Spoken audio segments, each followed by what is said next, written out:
ইউক্রেনের রাজধানী কিয়েভ শুক্রবার ভোরে রাশিয়ার ব্যাপক সমন্বিত হামলায় কেঁপে ওঠে।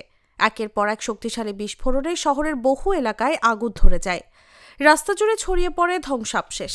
আতঙ্কিত বাসিন্দারা ধোঁয়া অন্ধকারের মধ্যে নিরাপদ আশ্রয়ের দিকে দৌড়াতে থাকেন।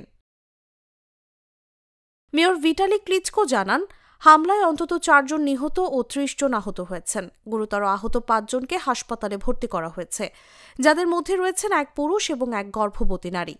বিস্ফোরণের পরপরই কিয়েভ জুড়ে বিমান প্রতিরক্ষা ব্যবস্থা সক্রিয় হয়। এখনও হামলা চলমান থাকায় বাসিন্দাদের আশ্রয় কেন্দ্রে থাকার নির্দেশ দেওয়া হয়েছে। স্থানীয় প্রশাসন জানায়, বিস্ফোরণে বিদ্যুৎ ও পানির সরবরাহে সাময়িক বিঘ্ন ঘটতে পারে। সামাজিক যোগাযোগ মাধ্যমে ছড়িয়ে পড়া ভিডিওতে দেখা যাচ্ছে, জ্বলতে থাকা ভবন, ক্ষতিগ্রস্ত অ্যাপার্টমেন্ট এবং ধ্বংসস্তূপের মাঝে আতঙ্কে অবস্থান করা মানুষদের অনেকেই শহর ছাড়ার চেষ্টা করছেন।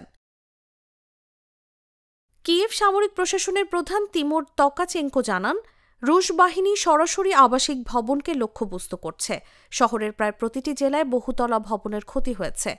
তার মতে, হামলায় ড্রোন ও ক্ষেপণাস্ত্র উভয়ই ব্যবহার করা হয়েছে এবং ক্ষতিগ্রস্ত এলাকায় জরুরি উদ্ধার দল পাঠানো হয়েছে।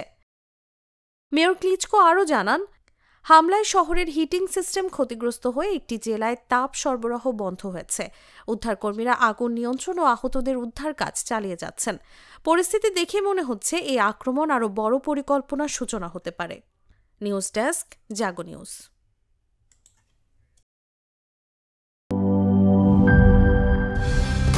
কালার এক্সপার্ট, জর্জ স্যাপ এবং মাইল্ড অন হ্যান্ডস টেকনোলজি সমৃদ্ধ অরিক্স ক্রিস্টাল ওয়াশ আপনার লন্ড্রি এক্সপার্ট।